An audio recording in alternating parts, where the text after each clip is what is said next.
Kalau anak manusia ini sekitar 4 tahun. Dia itu suka menyeringnya gini. Ada makhluk juga. Saya anak kecil ini tiba-tiba mendekat kita. Gimana, Kak? Baunya sangat busuk sekali. Tapi Entah apa yang dilihat oleh Den Ananda dan tiba-tiba saja berlari untuk lebih mendekati sosok tersebut. Sosok perempuan yang sepertinya dicekuk. Sosok kitab itu semakin dekat. Kak, itu kok kelihatannya kayak ada asap ya, Kak?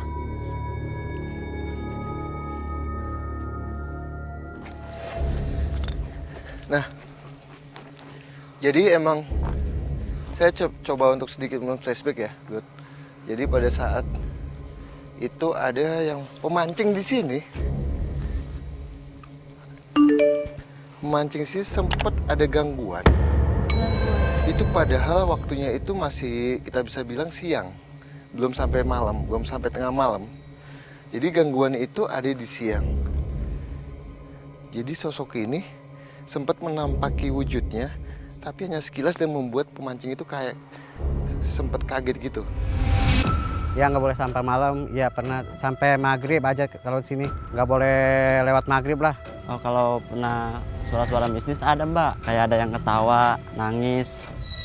Berarti secara tidak langsung dia ini kan mengganggu, Kak, kalau kayak gitu. Iya, betul. Mengganggu orang-orang yang berkunjung di sini dan melakukan aktivitas memancing. Iya, jadi emang sempat ada kejadian pada saat pemancing itu sempat diganggu wujudnya itu.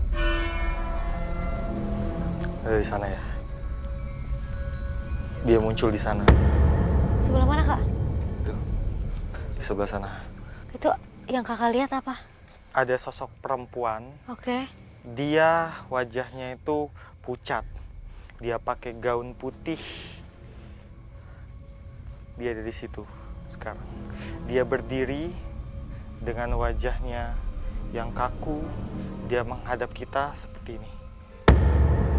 Apakah dia merasa terganggu, Kak, dengan keberadaan kita? Kelihatannya dia nggak senang sama kita. Karena kita adalah orang yang dengan sengaja datang ke sini untuk mencari dia. Mencari dia dan makhluk-makhluk halus lain di sini. Suara apa, Kak? Sesuatu. Salam. Rudi mencoba berkomunikasi dengan sosok yang saat ini sedang berada di atas perahu bambu.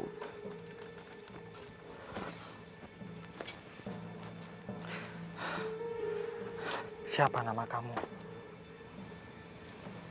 Nggak punya nama. Ini udah.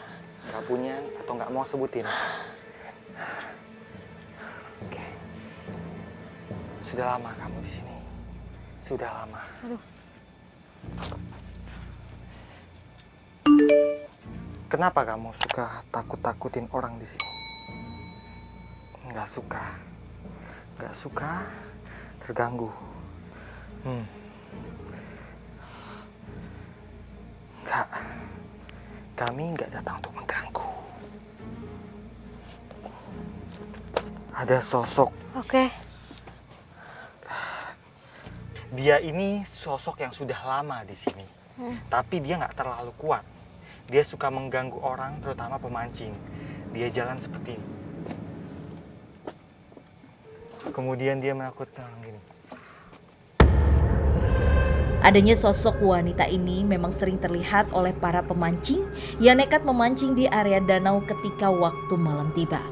Hal tersebut terjadi karena sosok ini tidak menyukai manusia ketika sudah memasuki waktu mereka beraktivitas. Kan maghrib banyak ceritanya ya, kalau lewat maghrib itu nggak boleh keluar rumah. Itu dia lagi mancing, tiba-tiba ngedengar suara ketawa-ketawa. Dia pas dilihat dia di belakang katanya. Yang saya ceritain di sana.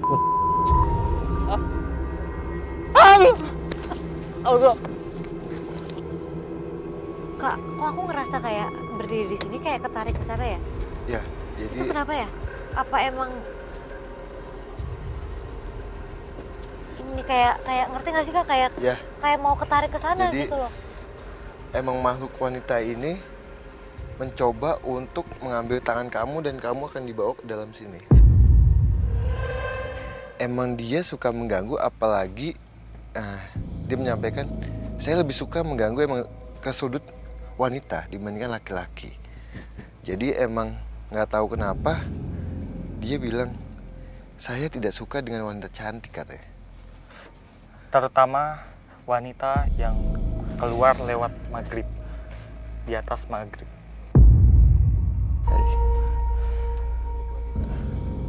Kak, itu apa dari dulunya dia ini siapa dan kenapa dia jadi seperti ini, bisa dikomunikasikan ya? Jadi wanita ini sudah lama ada pada saat sebelum adanya danau ini. Jadi emang dulu itu sempat menjadikan Kak, demi Allah nggak ada bunyi, sumpah. Itu apa? Jadi Dia dia sudah mencoba untuk mengganggu kita supaya kita tidak lama-lama di sini. Tapi kita akan coba untuk tetap komunikasi. Jadi emang di sini intensitasnya lumayan aktif banget. Apalagi sudah di jam 6 ke atas ya. Sangat aktif sekali, dan emang dia kembali lagi dia itu asalnya itu emang sudah lama ada di sini. Semenjak sebelum adanya danau ini, pada saat menjadikan hutan, dulu itu emang dia sudah menempati tempat ini. Dan semakin dibuatnya danau ini, semakin dia senang sekali. Kayak gitu. Oke.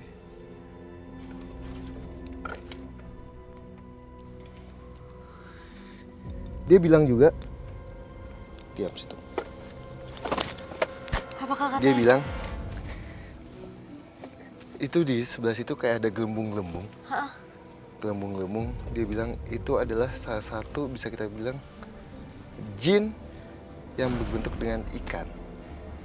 Kayak Jadi ikan, dia menyerupai ikan. Ya, wanita. atau pada umumnya disebut siluman ikan. Jadi wanita ini bisa menjelma sebagai ikan juga. Jadi pada saat pemancing menemukan itu, kayak pada saat dia ambil itu ikan, kayaknya pas dia bawa pulang sudah tidak ada tuh ikan. Padahal Berarti dia bawa. mengecoh para Ya. pemancing yang ada di sini ya, Betul, dengan Bang. mewujudkan dirinya sebagai ikan. Ya, Kurang lebih seperti itu. Oke.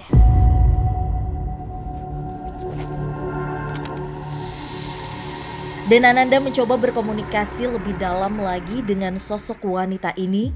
Namun ternyata Den dan juga Rudi menemukan sosok lain di tempat ini. Ada apa, Kak? di sebelah sana Ada sesuatu di sana. ada sesuatu. Ayo kita ke sana. Ya. Rudi dan juga Den Ananda mencoba untuk mengejar sosok tersebut.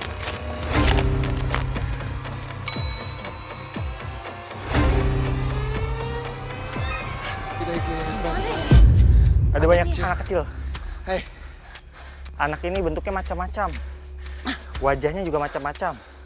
Bahkan di antara mereka ada yang anggota tubuhnya nggak lengkap.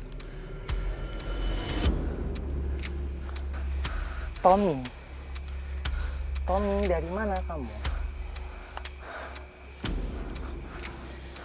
Sukabumi. Sukabumi. Jauh sekali. Yang lain juga sama. Oh, anak-anak ini datang dari berbagai penjuru. Oke. Ada juga yang aslinya dari sana. Ada gunung di sebelah sana. Gunung. Ada beberapa yang bahkan jalan di air juga. Iya. Jalan di air. Kan Anda juga Jadi, Beberapa iya. anak itu jalan di air. Kamu,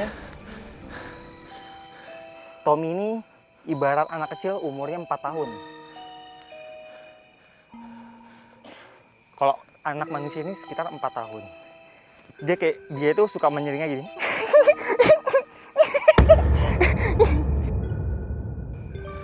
Anak-anak yang lain pun layaknya perilaku anak-anak. Tapi ada beberapa juga yang aneh. Dia lari sambil gini. Ada juga yang berperilaku aneh seperti itu. Kan Anda lihat apa? Jadi emang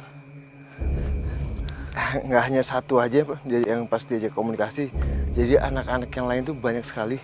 Bahkan di tengah-tengah itu yang tadi Rudi bilang, sini. Kak, Kamu mau ikut komunikasi juga? Sini. Ih, aneh banget. Anak itu lari di atas air. Sini. Kak, kok banyak banget asap ya? Iya. Aku jadi takut. Sini.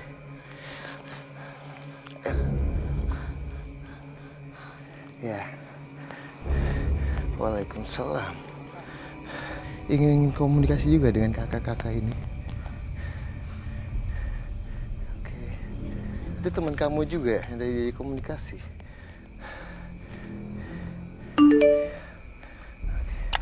Jadi ini ada wanita, anak kecil yang wujudnya wanita, anak kecil. Dia bilang, aku juga ingin komunikasi sama kakak katanya. Tapi dia itu ada di sebelah sana. Sebelah sana, Kak. Di hutan sebelah sana. Oke. Posisinya. Nah, pada saat anak kecil yang laki-laki itu diajak komunikasi, dia jalan mulai sana dengan cepat sekali ke kita, dan dia ingin komunikasi juga. Kak, apakah mereka ini mengganggu atau dia menakut-nakuti semua pengunjung yang ada di sini, atau dia emang cuma tinggal di sini, Kak? Kalau dia untuk menakut-nakuti sampai wujud gitu tidak. Ada banyak anak kecil di Iya. sini dan memang ada yang suka menakut-nakuti dan ada yang cuek. Nah, tuh yang itu tuh kelakuannya aneh tuh. Jadi nggak semua anak kecil makhluk yang di sini itu suka mengganggu, tapi hanya sebagian. Contohnya yang di depan kita itu. Ada anak laki-laki umurnya sekitar 6 tahun. Dia jalan-jalan di sana dan dia telanjang, lidahnya menjulur keluar gini. Dia menakut-nakuti warga. Tak jauh beda dengan sosok wanita yang sebelumnya ditemui oleh Den dan juga Rudi. Ternyata sosok anak kecil di tempat ini juga sering menghantui warga yang memang lewat di tempat ini ketika malam hari. Dia ceritanya kayak pas turun gitu dari sana, pertama dia ngedengar suara kayak suara-suara orang gitu kan. Pas dilihat-lihat lagi disamperin kayak anak kecil gitu lagi bermain gitu. Udah tahu itu saya, sifat yang kayak gitu biasanya suka nakut-nakutin. Kak, kok ada bau sesuatu ya? Iya. Kakak kecium nggak? Iya. Kayak bau busuk apa sih ini? Iya. Jadi emang ada makhluk juga. Saya anak kecil ini tiba-tiba mendekat ke kita. Gimana, Kak? Baunya sangat busuk sekali. Tapi Entah apa yang dilihat oleh Den Ananda dan tiba-tiba saja berlari untuk lebih mendekati sosok tersebut. Kan ada kayaknya. hai, Dia ngikutin sosok yang kan Anda lihat. Rudi, hati-hati. dia minta Jangan terlalu dekat. Kesini, sebelah sini. sebelah sana. Jangan dekat-dekat. Dia minta untuk di night visionin. Tolong night vision. Halo. Apa kamu yang suka dipanggil sinden di penduduk-penduduk sini? Kenapa kamu suka mewujudkan ban?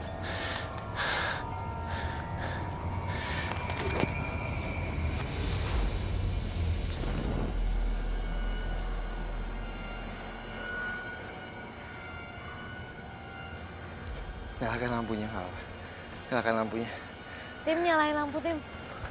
Jadi di samping saya dan di depan kalian itu ada sosok wanita dengan menggunakan kebaya dan memakai sanggul. Bisa saya bilang itu wujudnya itu kayak sinden. Sinden tapi bukan sinden Jawa, melainkan kayak sinden adat Sunda. Dengan cantik tapi tidak wangi. Jadi sempat pada saat kita komunikasi dengan anak kecil di sana, sempat ada bau busuk yang kecium dengan kita. Nah, dialah yang pembuat bau itu. Dia bilang, kamu sudah mengganggu tempat kami, katanya. Dengan kamu ajak komunikasi alam yang di sana, makhluk-makhluk di sana, dia kayak kamu sudah seenaknya kamu ajak komunikasi makhluk-makhluk yang ada di sana. Habis itu saya tanya juga, apakah kamu yang suka dianggap penduduk sini sinden? Dia bilang, iya. Tapi saya bukan sinden. Hanya pakaian saya, wujud saya kayak sinden, kata dia gitu. Berarti banyak warga yang udah melihat dia, Kak. Iya. Jadi dia ini memang Kenapa dikira sinden? Dia ini perempuan yang lemah gemulai, kelihatannya anggun. Dia kalau berjalan seperti ini.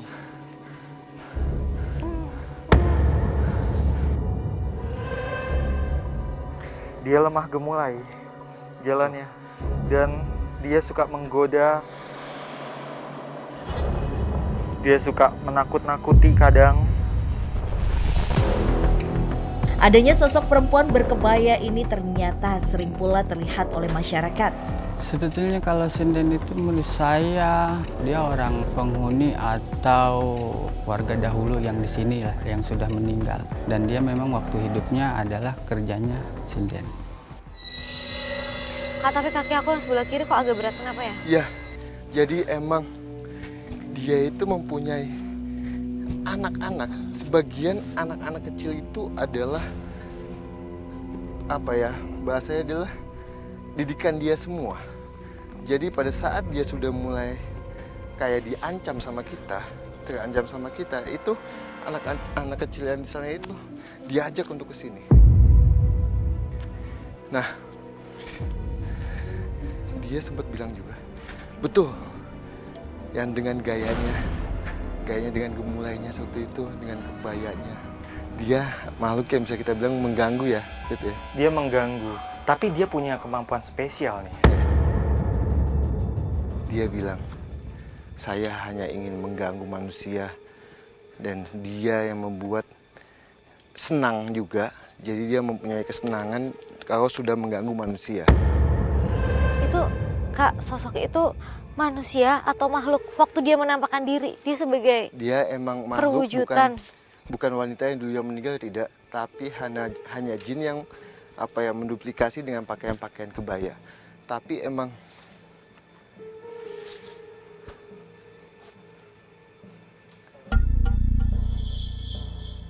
jadi makhluk ini adalah hidup di Tanah Kulon, Tanah Sunda. Jadi emang dia makhluk yang dulunya itu emang sampai saat ini hidup di Tanah Sunda. Dengan pakaian-pakaian kebaya yang tadi saya bilang, kebaya itu bukan adat Jawa, tapi melainkan adat Sunda.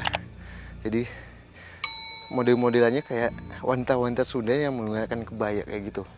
Dia punya kemampuan spesial nih, Iya. saya tahu. Kamu suka diminta tolong ya?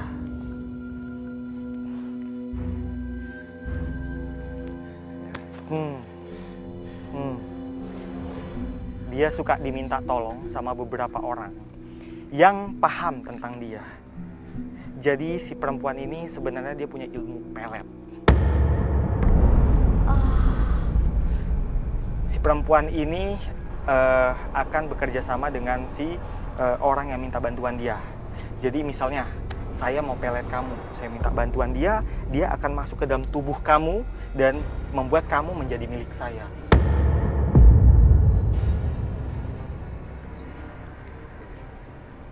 Kak Den merasakan apa?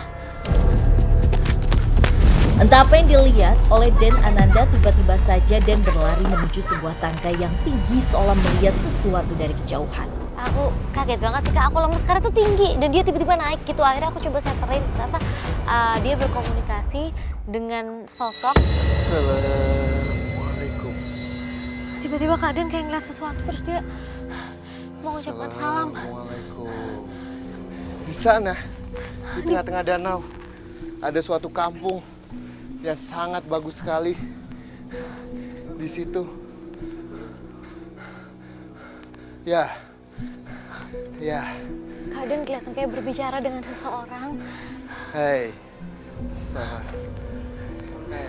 Ya. Sepertinya ada sesuatu di sana Jadi yang di sangat tengah luar danau biasa. itu ada suatu kampung yang sangat banyak penduduknya. Dan Kak, turun Kak. oke, saya akan komunikasi di bawah. Tunggu saya di bawah. Tunggu.